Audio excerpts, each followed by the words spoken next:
somehow whatever the news is, it always comes around and comes back to the case of what's going to happen to the property and the banks.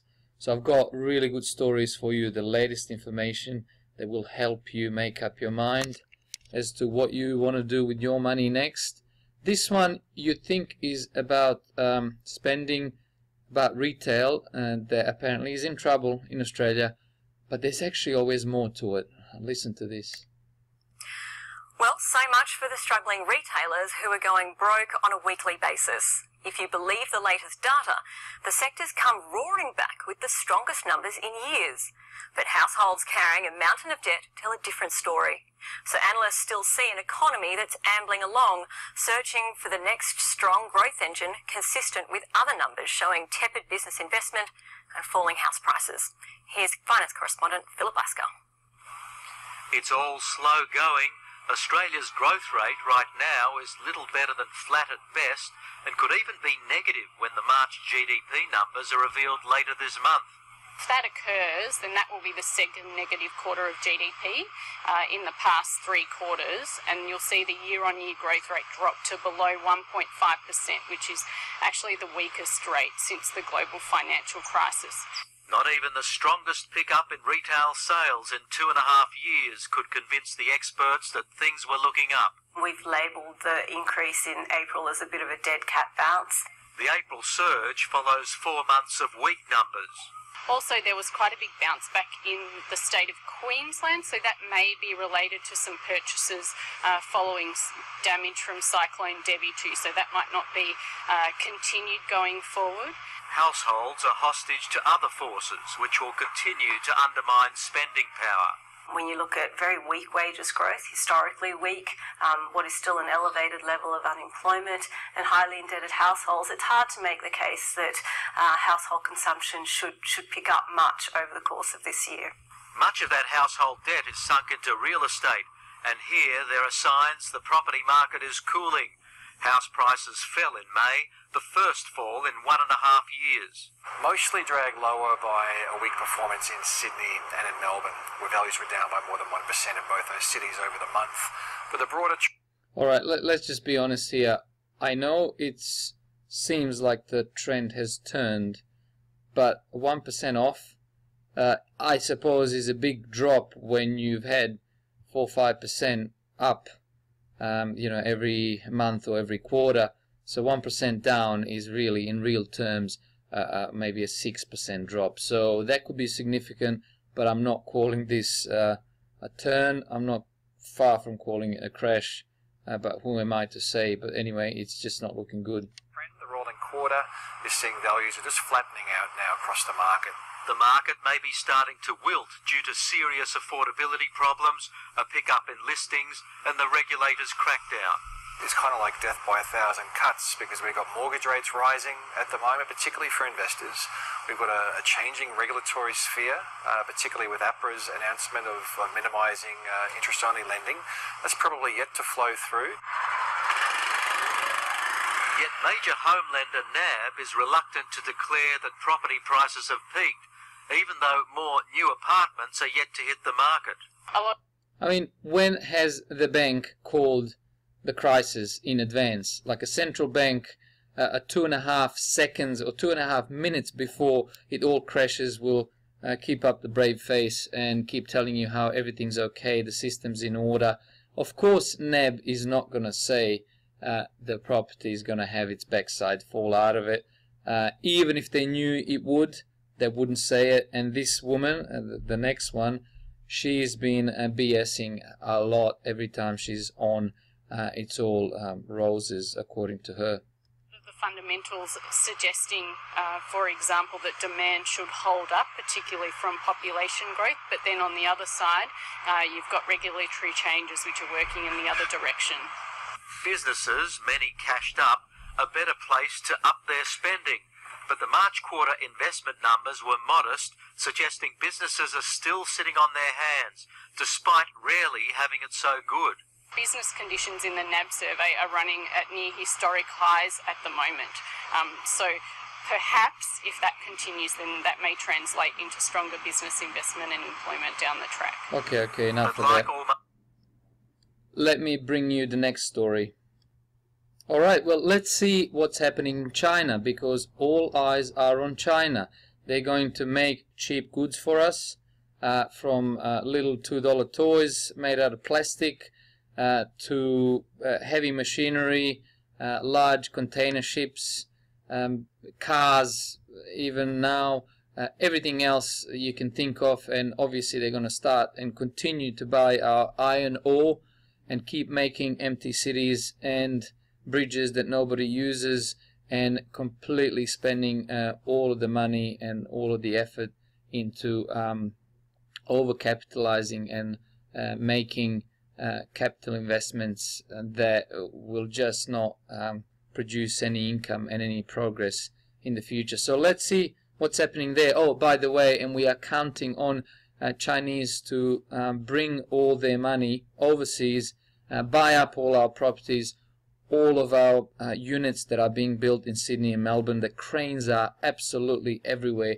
I can't wait to see what they're going to do, how they're going to sell all those units, who's actually going to buy it. I know there's 1.5 billion Chinese, but you know, only so many of them will be able to take the money out of China and buy this stuff up. There's just unbelievable number of units. Look it up. I'm actually going to link the video at the end of this one. There's going to be a thumbnail. Click on that one to see the story about that. But let's see what's happening in China. The numbers out of China today showing the manufacturing sector went backwards won't help confidence. But just as the experts here are discounting any strength, they're also discounting these weak China numbers, because China's leader is hoping to be reappointed this year. It's quite a key political year this year. I think stability remains the main aim for China, and so I don't think we'll see any substantial deviation from that. But you know, it was definitely a bit of a softer print for this piece of data. A softer print, stability. The guy's being elected. I thought there was only one party in China. This is a bit of a joke. So for stability, what's he going to want to do? Is he going to want to paint the picture of a successful economy, or is he going to try and spin the story that everything's fine in China and everything's going to be fine forever? Of course, even if the numbers are negative, they're going to make it look positive. If they're positive, obviously they'll report it positive. So and no matter what the real reality behind it is, they're going to tell you that everything's okay. That's one less threat to worry about for now. Philip Lasker. Alright, let's see how the price of dirt is going. How's that going to work out for us here in Australia? I'm talking about iron ore. So we dig a whole bunch of dirt, we export it into China, and they turn into steel and again build things that nobody wants. So let's see. Miners have had a good day despite the rout in the iron ore price. Yes, we've seen further falls in the iron ore price this week, and overnight iron ore fell below $56 US a tonne, which is a 7-month low. But today there was a little bit of a reprieve. The Chinese futures were up about 2%.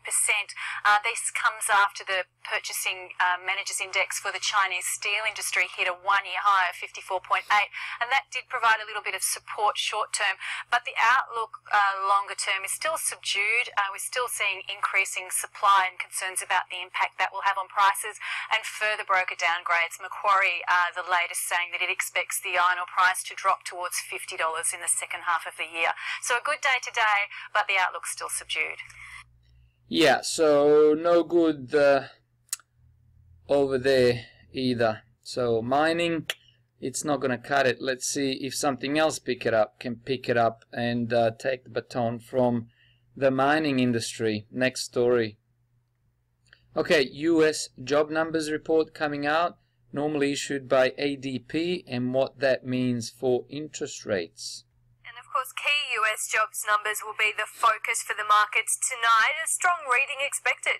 Well, the consensus forecast is for 180,000 new jobs, but we saw a very strong ADP, which is private sector measurement of what the numbers might be last night, of 253,000. So the risk is certainly to the upside, and if we do see a stronger than expected number, it will bring forward those expectations for rate increases in the US. That comes after some pretty bullish comments from some of the Fed presidents overnight, suggesting that we might see another 2 or even 3 rate increases this year. Oh, so interest rates are going up. So no reprieve there for the investors and homeowners, unfortunately. Let's see what else they have to say.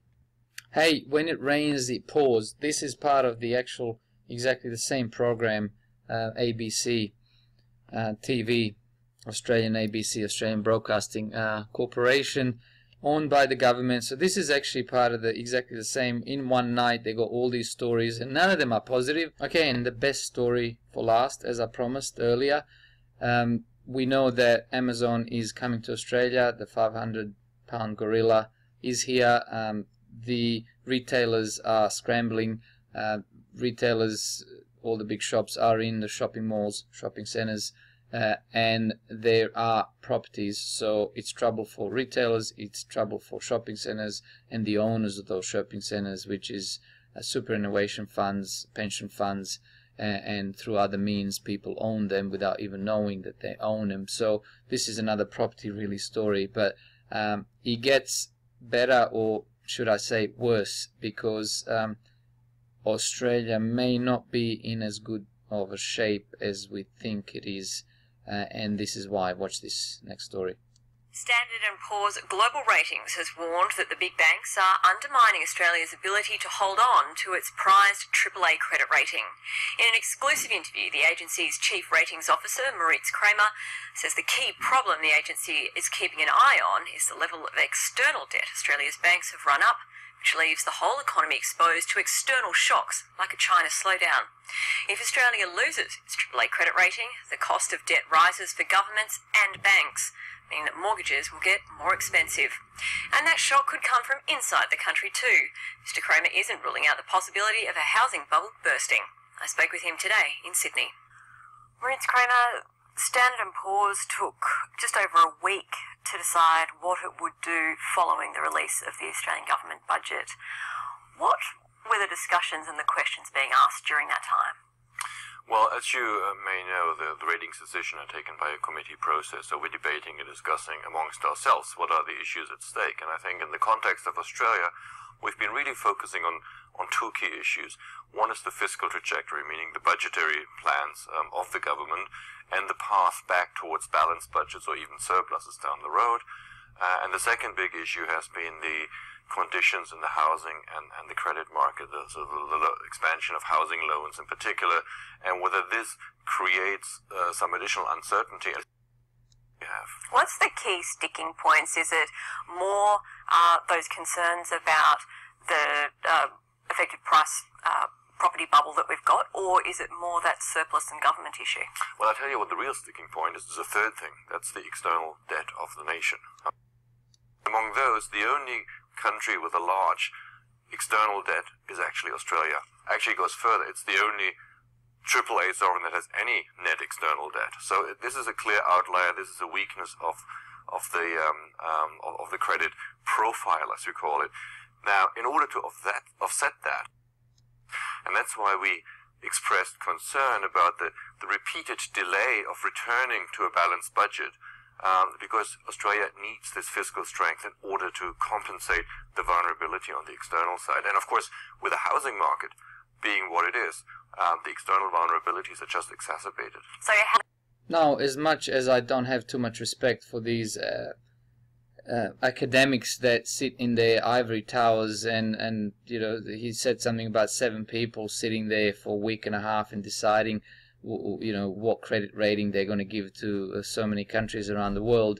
I don't have too much respect for them, but this man doesn't only look intelligent, he speaks intelligently, and he makes sense, to be honest, and he's only representing what Standard & Poor's have come up with, and they are saying that Australia, although kept its AAA rating, it's got a negative outlook. That's what he said.